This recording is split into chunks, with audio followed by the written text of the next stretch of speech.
날마다 주님이 여러분의 또 삶을 붙드시고 발걸음을 인도하시기를 예수님의 이름으로 축복합니다. 자, 한 주 동안 살아오시면서 이치에 맞는 삶을 사셨습니까? 이치에 맞다는 것은요, 원인과 결과가 딱 떨어질 때 우리가 이제 이치에 맞다 이런 이제 생각과 느낌을 가집니다. 근데 우리의 생활을 돌아보시면 인생살이가 그렇게 이치에 맞는 것만은 아니에요. 이치에 맞지 않은 부조리한 일들이 하나 둘이 아니고 하루 이틀이 아닌 것이 우리의 삶의 실제인 것입니다. 물론 우리가 이 정도 살면 인생이란 다 그런 것이지 하는 느낌들을 가집니다. 그러나 신앙적으로는 사실은 이치에 맞지 않은 것들 안에 굉장히 중요한 영적인 의미가 있다는 것입니다. 여러분, 신앙이 무엇일까요? 신앙이라는 것은 도대체 이런 일이라는 그런 어떤 상황에서 우리가 그것을 다 이해하며 사는 것이 아니고 사실은 믿음으로 받아들이고 믿음으로 사는 것을 신앙함, 이렇게 이제 얘기를 하는 것입니다. 여러분이 조금만 좀 깊이 생각해 보시면 정말 이치에 맞지 않은 일을 당하신 분이 누구십니까? 예수님이시죠. 예수님은 하나님의 아들이십니다. 그런데 그분이 죄 없는 자이심에도 불구하고 죄 있는 자가 되어서 십자가에 달려 죽으셨거든요. 그러니까 이치에 맞지 않은 일을 당하신 것입니다. 이것만큼 부조리한 일이 없는 것입니다. 그런데 성경에서는 이렇게 이치에 맞지 않는 이 부조리한 십자가, 이 십자가를 믿는 자들에게 십자가가 구원의 능력이 된다고 얘기를 해요. 그렇다면 이게 무슨 의미일까? 여러분 한번 깊이 한번 생각해 보시기 바랍니다. 우리가 때로는 만나는 도대체 이런 일이라고 하는 그 부조리한 일들, 그게 사실은 십자가를 지신 주님을 만나는 굉장히 중요한 지점이라는 것입니다. 자, 다시 한번 말씀드립니다. 우리가 때로는 왜 이런 일이 생겼지 하는 일들, 그게 아프고 힘들지만 바로 그 자리가 이치에 맞지 않는 십자가를 지신 주님을 만나는 귀중한 영적인 자리라고 주님은 우리에게 말씀하고 있는 것입니다. 자, 다시 한번 생각해 보십시오. 만약 우리 주님이 처음부터 끝까지 이치에만 맞는 분이었다고 하면요, 이치에 맞지 않는 삶을 살아가는 우리를 만날 이유가 없습니다. 또 우리는 주님을 그렇게 만날 수가 없는 것이죠. 그렇기 때문에 이치에 맞지 않은 십자가를 지신 주님은 사실은 이런 부조리한 삶을 살아가는 우리를 정말 가슴으로 만나고 싶어 하시는 겁니다. 그리고 우리가 때로는 우리의 삶에 이해되지 않는 일들을 만날 때에 사실은 우리가 멀리 계신 하나님이 아니고 멀리 계신 주님이 아니고 가까이 계신 주님을 만날 수 있는 영적인 기회라고 성경은 우리에게 말씀하고 있습니다. 자, 오늘 본문 말씀 보시면 하박국 선지자가 등장합니다. 예수님 오시기 전 한 600년 전에 있었던 이제 그런 예언자입니다. 그런데 그 당시에 나라의 형편이 보통 몹쓸 형편이 아닙니다. 강대국인 바벨론이 쳐들어와서 나라는 다 망하게 되었고, 예루살렘 성은 이제 무너져서 황무하게 되고, 백성들은 도탄에 빠졌습니다. 어쩌면 오늘 이 시대의 우리의 모습과 너무 비슷한 것 같아요. 근데 도무지 이해가 되지 않는 것이 있습니다. 그게 뭘까요? 이스라엘은 누구를 믿죠? 하나님을 믿는 나라잖아요. 하나님을 믿는 나라예요. 그런데 도무지 하나님을 알지 못하는 그 바벨론이 하나님을 믿는 나라인 이스라엘을 침공해서 이스라엘을 무너뜨린다는 것이 신앙적으로 도무지 이해가 되지 않는 거예요. 그래서 오늘 본문 말씀 보시면 이 하박국이 자기 안에 있는 고민을 아주 격정적으로 토론합니다. 자, 말씀을 다시 한번 보겠습니다. 3절 보시기 바랍니다. 어찌하여 내게 죄악을 보게 하시며 패역을 눈으로 보게 하시나이까? 급탈과 강포가 내 앞에 있고 변론과 분쟁이 일어났나이다. 여기 등장하는 단어가 하나도 우리 마음에 드는 게 없어요. 죄악, 패역, 급탈, 강포, 뭐 이런 단어는 좋은 의미가 하나도 없어요. 우리는 우리의 삶에 이런 이제 단어들을 경험하지 않기를 원합니다. 이것이 좀 될수록 멀리 있었으면 좋겠다는 우리는 그런 느낌을 가지고 있습니다. 그런데 여러분 잘 보시면 하박국 선지자 때나 지금이나 멀리 있기를 원하는 것이 때로는 우리 가까이 있다는 거예요. 여러분의 삶의 주변부에 얼마나 이런 일들이 배를 하고 있는지, 이것이 바로 세상의 그런 모습이라고 우리에게 말씀하고 있습니다. 자, 그 다음에 4절 말씀 보십시오. 이러므로 율법이 해이하고 정의가 전혀 시행되지 못하오니 이는 악인이 의인을 애워쌌으므로 정의가 굽게 행하여 짐이니라. 이렇게 마음을 토로합니다. 여러분, 한 나라가 있으면 완벽한 나라, 완전한 나라는 어디에도 없습니다. 그나마 그래도 건강한 사회 시스템이 있어야 돼요. 그래야 건강한 사회가, 건강한 국가가 되는 것입니다. 자, 예를 들면 교통신호 하나 예를 들겠습니다. 작은 예지만 교통신호를 잘 지키는 사람이 있습니다.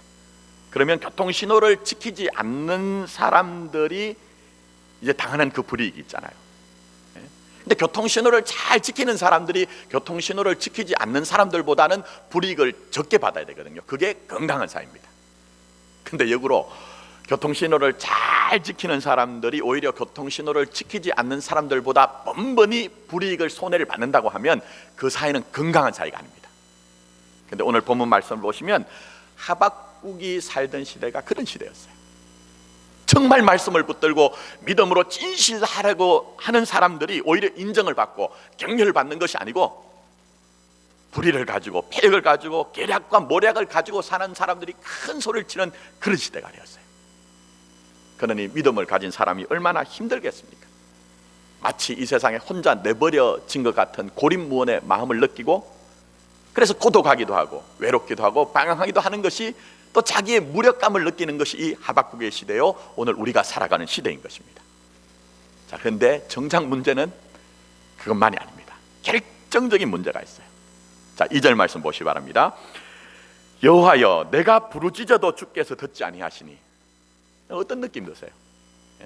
여호와여, 내가 부르짖어도 주께서 듣지 아니하시니 어느 때까지니까? 내가 강포로 말미암아 외쳐도 주께서 구원하지 아니하시나이다. 아니, 세상은 어차피 그렇게 돌아가잖아요.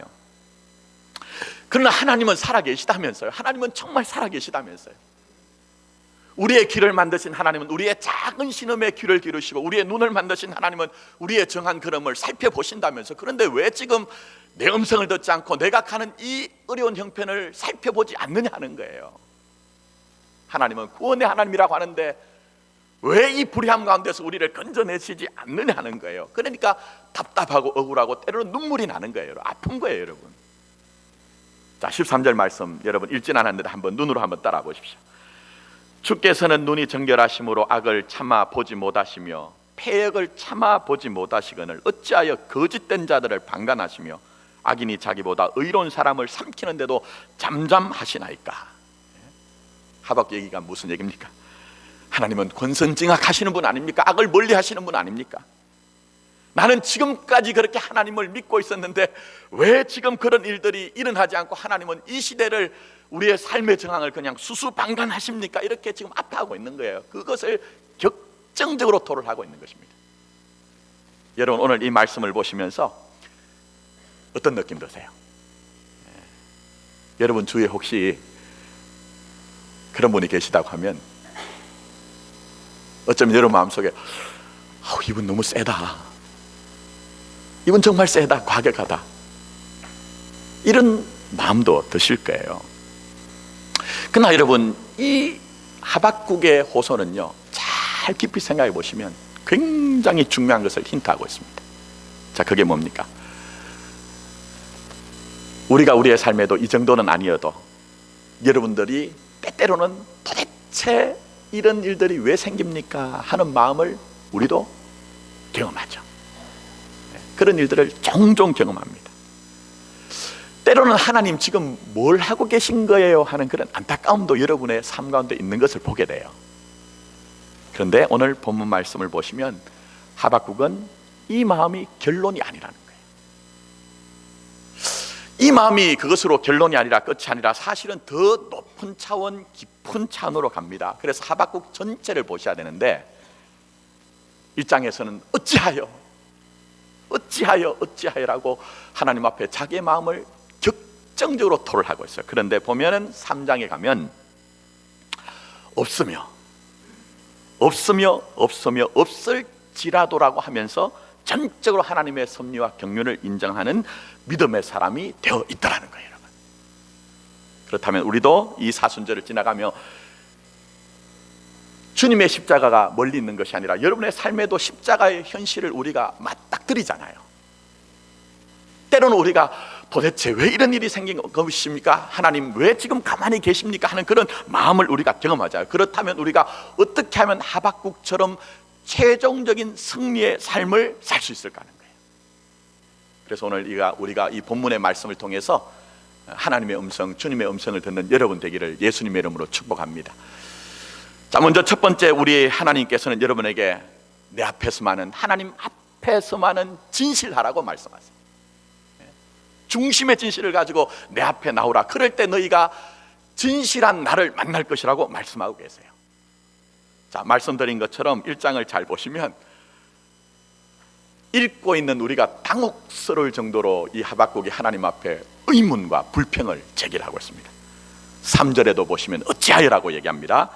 자, 13절에도 어찌하여라고 얘기합니다. 14절에도 어찌하여라고 3번이나 하나님 앞에 강하게 그렇게 부르짖으면서 의문과 불평과 불만을 얘기를 하고 있어요. 여러분, 이런 모습 어떻게 생각하십니까? 좀 불경스러운 모습 같죠? 정작 우리가 이렇게 하나님 앞에서는 도무지 누가 하라고 해도 하지 못할 정도로 참 불경스럽고 좀 어색한 느낌이 드신 것 같아요. 그러나 여기서 꼭 생각할 것이 있습니다. 하박국이 이렇게 하나님 앞에 격정적으로 자기의 마음을 토로할 수 있는 것은, 역으로 생각하면 하박국은 지금 하나님이 살아 계시다는 것을 믿고 계신 거예요. 떠나서 이 하박국이 자기의 마음을 이렇게 강하게 얘기할 수 있는 것은, 하나님은 적어도 다른 사람은 내 마음에, 내 소리에, 내 음성에 귀를 기울이지 않는다 할지라도 하나님은 이 내 마음의 억울함과 원통함을 다 듣고 계시다는 믿음을 가지고 있는 반증이라는 것이에요. 여러분, 만약에 하박국이 하나님이 살아계시다는 것을 믿지 못하고, 아니 살아계셔도 하나님은 내 음성에 귀를 기울인다는 것을 믿지 못한다고 하면 절대로 하박국은 이렇게 하나님 앞에 나서 진실하게 자기의 마음을 토로할 수가 없었을 것입니다. 근데 놀라운 것은 성경이 얘기하는 진실은, 우리가 진실을 가지고, 중심에 그 진실을 가지고 하나님 앞에 나갈 때 진실하게 하나님을 만날 수 있다는 거예요, 여러분. 그래서 저는 여러분들이 이 예배를 드리는 동안만 아니라 여러분의 삶의 현실에서 정말 그 중심의 진실을 가지고 하나님 앞에 나감으로 말미암아 중심으로 만나기를 원하시는 그 하나님을 만나는 은혜가 있기를 원하는 것입니다. 남자와 여자가 참 많이 다릅니다. 많이 달라요. 그래서 남자와 여자가 보통 이제 대화를 하는 이유가 다르다고 얘기를 해요. 무의식적으로. 여성분들의 경우에 말을 거는 이유는요, 무슨 문제를 해결하기 위해서가 아니고 사실은 공감을 해달라, 지지를 해달라, 그 마음을 가지고 대화를 한다는 거예요. 근데 남자들은 그것을 듣고 대화를 하는 이유가 뭘까요? 그것은 바로 문제를 진단하고 문제를 해결하기 위해서 많은 경우에 대화를 한다는 거예요. 예를 들면 어떤 부인이 이제 어떤 모임에 가서 거기서 이제 돌아와서 좀 마음이 상한 일이 있었던 것 같아요. 돌아와가지고 여보 나 오늘 이런 모임에 갔는데 사실은 뭐 얘기를 하다가, 친구들하고 얘기를 하다가 내가 너무 마음이 힘들어. 근데 그 모임만 가면 꼭 그 예편네가, 그 여자가 내 마음을 끓는 거야, 이렇게 얘기합니다. 왜 그렇게 얘기할까요? 보통 이제 아내들이 그렇게 얘기하는 것은, 여보 괜찮아, 힘내. 그 사람 원래 그렇잖아. 그래도 나는 당신 편이야, 힘내. 이런 지지와 공감과 격려를 원하거든요. 근데 남자들은 꼭 말씀드린 것처럼 그걸 알지 못해요. 그래서 늘 사리 분별을 따지기 시작하죠. 그럼 뭐라고 합니까? 여보, 오늘 있었던 얘기 나한테 다시 한번 반복해봐. 그래서 부인네가 이제 다시 한번 얘기를 합니다. 얘기를 하면은, 그러네, 내가 평소에 당신을 봐도 말이야, 당신이 꼭 그렇게 하기 때문에 그런 일들이 생기는 거야. 부인이, 아내가 마음이 상하죠. 근데 거기다가 꼭 마지막에 한마디를 더 붙입니다. 다음부터는 그렇게 하지마, 이렇게 얘기하는 거예요. 여러분, 그래서 남편은 누구 편이죠? 남의 편이라고 해서 남편이라고 얘기를 하는 거예요.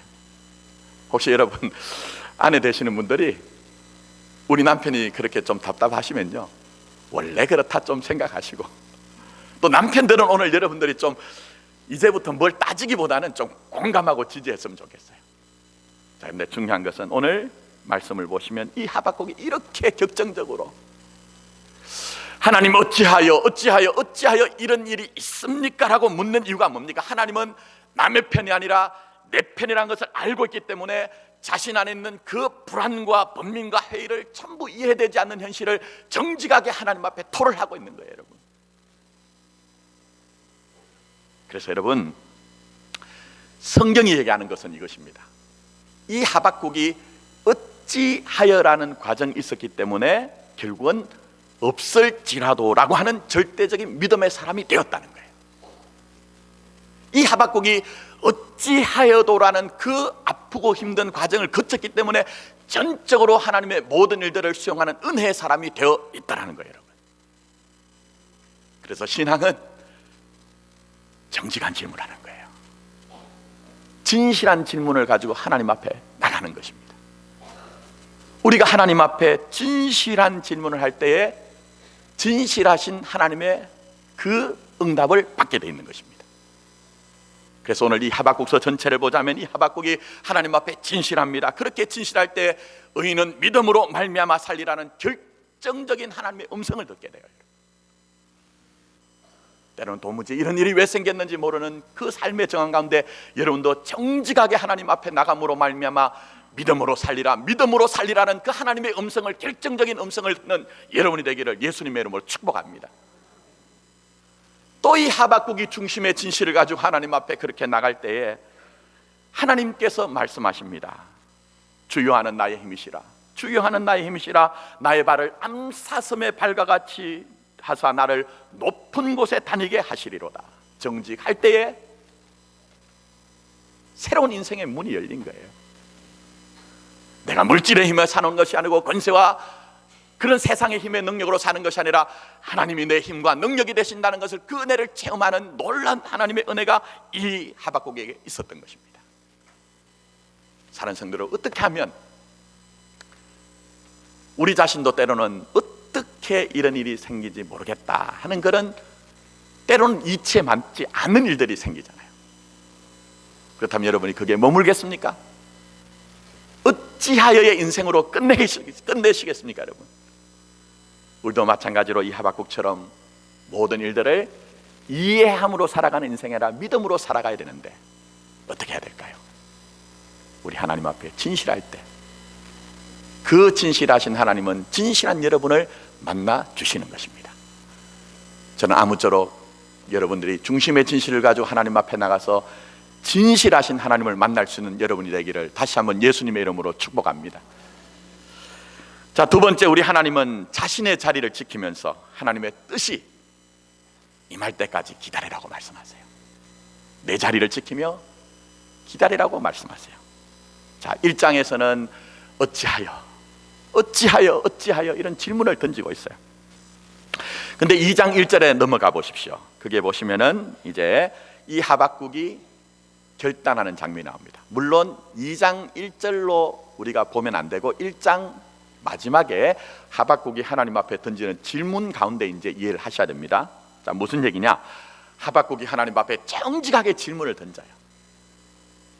질문을 던지면 던질수록 자기 안에 이제 정리가 되어지는 것이 있습니다. 그래서 2장 1절 마지막 질문의 말미에 그는 스스로 이렇게 얘기를 하고 있습니다. 제가 한번 읽어드리겠습니다. 내가 내 파수하는 곳에 서며 성루에 서리라. 그가 내게 무엇이라 말씀하실는지 기다리고 바라보며 나의 질문에 대하여 어떻게 대답하실는지 보리라. 이렇게 얘기합니다. 무슨 얘기입니까?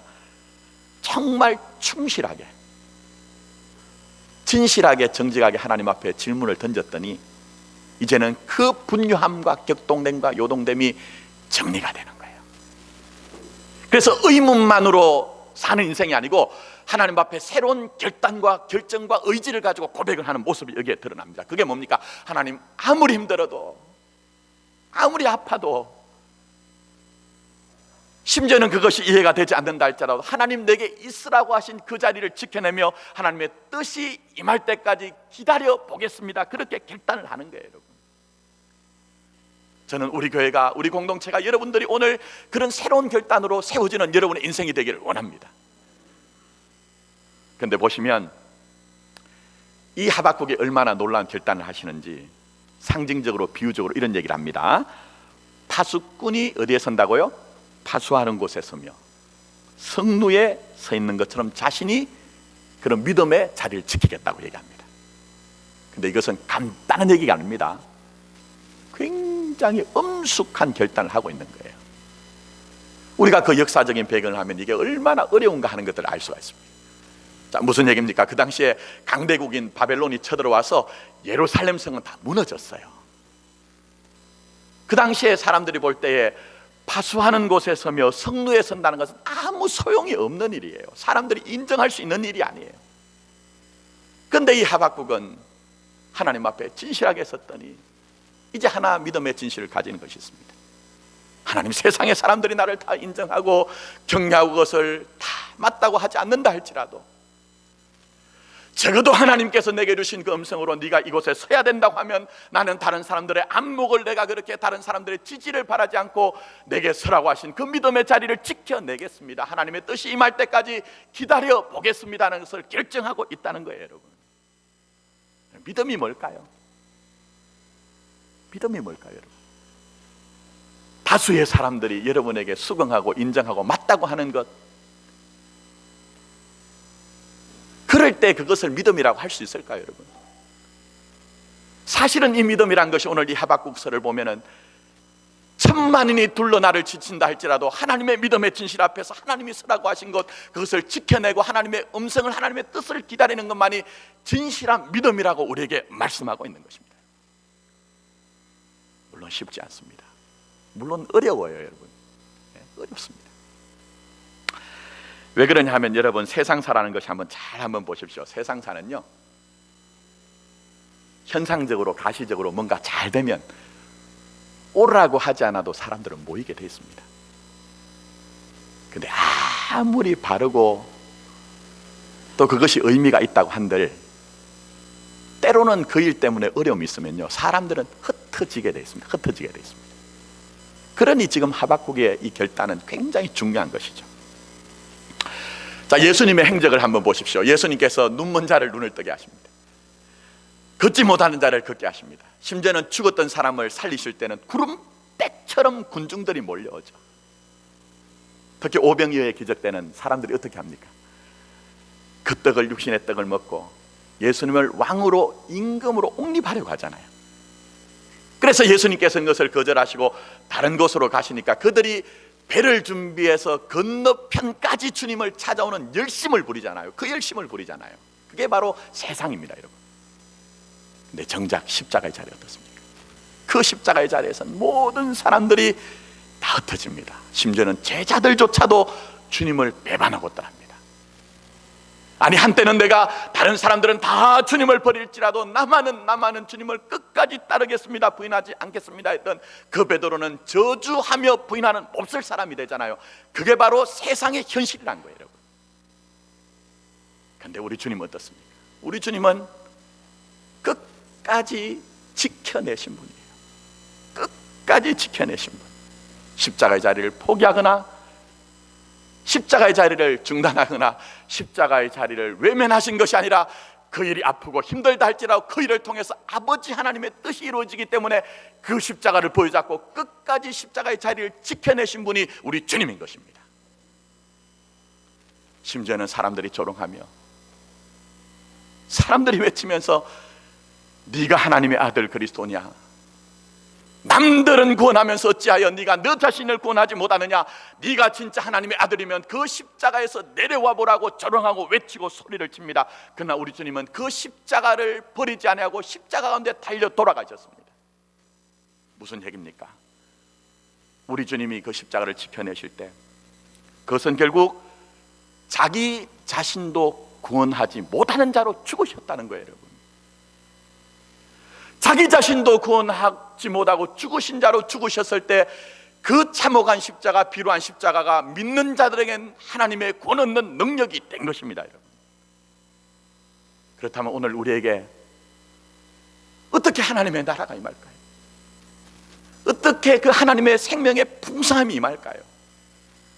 어떻게 이 땅에 있는 영광이 아니고 하나님의 뜻이 하늘에 이루어진 것처럼 우리 가운데 이루어지는 그 하나님의 영광을 우리가 경험할 수 있을까요? 또 더 나아가서 오늘 이 시대 속에 정말 살아계신 하나님이 필요한 그 한 사람이 누구일까요, 여러분? 바로 그것은 하박국처럼 다 이해가 되지 않아도, 다 수긍이 되지 않아도 하나님 그래요, 내가 내 삶의 자리, 내게 말씀하신 그 믿음의 자리, 사명의 자리 포기하지 않겠습니다. 비록 내가 파수꾼에 파수하는 자리에 서 있는 것처럼, 무너진 성루에 서 있는 것처럼, 사람들이 그것을 인정하고 내게 주목하고 그것을 격려하지 않는다 할지라도 아버지가 내게 그것이 소중하다고 하면 그것이 소중한 것이 되어서 그 자리를 지켜내겠습니다. 지금은 하나님의 음성이 들려지지 않는 것처럼 보여진다 할지라도 주 뜻이 내게 이루어질 때까지 그 자리를 지켜내겠습니다 할 때 우리에게 하나님의 나라가 임하는 것이고 생명이 임하는 것이고 하나님의 영광으로 살아가는 인생이 될 수가 있는 것입니다. 여러분, 저는 우리 공동체가 그렇게 변화됐으면 좋겠어요. 세상에 있는 많은 교회들이 세상의 현상적인 것, 가시적인 것을 쫓아가는 교회가 된다 할지라도 우리는 어떤 면에서는 다 인정하지 않는다 할지라도 그 자리를 지켜내는 교회가 되었으면 좋겠다는 것입니다. 그리고 더 나아가서 오늘 예배를 드리시는 여러분 가운데서도 때로는 정말 진실한 믿음 가지고 사는 것이 힘들다는 느낌이 있고 그것 때문에 아픈 삶의 현실이 있다 할지라도 주신 은혜로 말미암아 주신 생명으로 말미암아 남들이 인정하지 않는다 할지라도 믿음의 자리, 그 믿음의 자리, 내 삶의 자리를 꼭 지켜내고 주 뜻 임할 때까지 기다리시는 여러분 되기를 원하는 것입니다. 이제 말씀을 맺습니다. 역사적으로 유명한 그런 이제 얘기가 있습니다. 중세 유럽의 이탈리아의 밀라노에 예배당의 한 부인이 들어와서 통곡을 합니다. 한 30분 정도를 기다렸는데 그 30분 동안 눈물의 통곡이 끊어지지 않아요. 그래서 1시간 동안 또 기다렸다가 드디어 이제 암브로시우스라고 하는 이 감독이 무슨 사연이 있나 해서 이 부인에게 가서 묻습니다. 부인, 남들에게 말하지 못한 무슨 사연이 있는 모양이죠. 아픈 일들이 있는 모양이죠. 그랬더니 그 부인이 얘기합니다. 감독님, 사실은 제 자식이 하나 있는데 제가 어릴 때부터 반듯하게 믿음으로 키우려고 얼마나 애썼는지 모릅니다. 그런데 이 녀석이 청소년 시기에 들어가더니 방탕하기를, 보통 방탕한 것이 아니고 17살에 사생활을 낳을 정도로 향락에 빠져 있습니다. 근데 더 심각한 것은 주님의 복음의 진리를 떠나서 이방 종교를 믿는, 사위 종교를 믿는 아들이 되었으면 어떻게 하면 좋습니까? 하면서 통곡을 해요. 그때 암브로시우스 감독이 아주 유명한 기독교 역사상 유명한 얘기를 한마디를 던집니다. 염려할 것 없습니다. 염려할 것 없습니다. 당신이 이렇게 이 자리를 지키면서 흘리는 눈물의 기도가 있다면 그 자식은 망할 리가 없습니다라고 얘기를 했다는 거예요. 근데 놀라운 것은 그 부인은 그 암브로시우스 감독의 그 한마디를 하나님이 주신 음성으로 들었어요. 그리고 그 후로도 기도의 자리를 놓치지 않았어요. 기도의 자리를, 눈물의 기도의 자리를 놓치지 않았습니다. 1, 2년을 기도한 것이 아니라 수십 년 동안을 눈물의 기도, 아들을 위한 기도를 멈추지 않았다는 거예요. 어떤 결과가 있었을까요? 물론 이 어머니의 살아생전에 이 아들이 돌아오진 않았어요. 그러나 나중에 이 아들이 돌아왔습니다.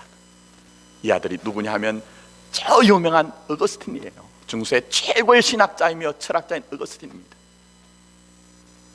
바울이 전한 주님의 복음을 다시 한번 확증하고 또 나중에는 종교개혁이 일어났을 때 그 뿌리가 되었던 어거스틴이었어요. 그런데 이 어거스틴이 고백록을 보면 자신이 그렇게 회심하고 돌아온 것은 어머니가 그 자리를 지키며 어머니가 눈물로 기도했던 그 기도가 있었기 때문에 자기가 돌아왔다는 거예요. 여러분,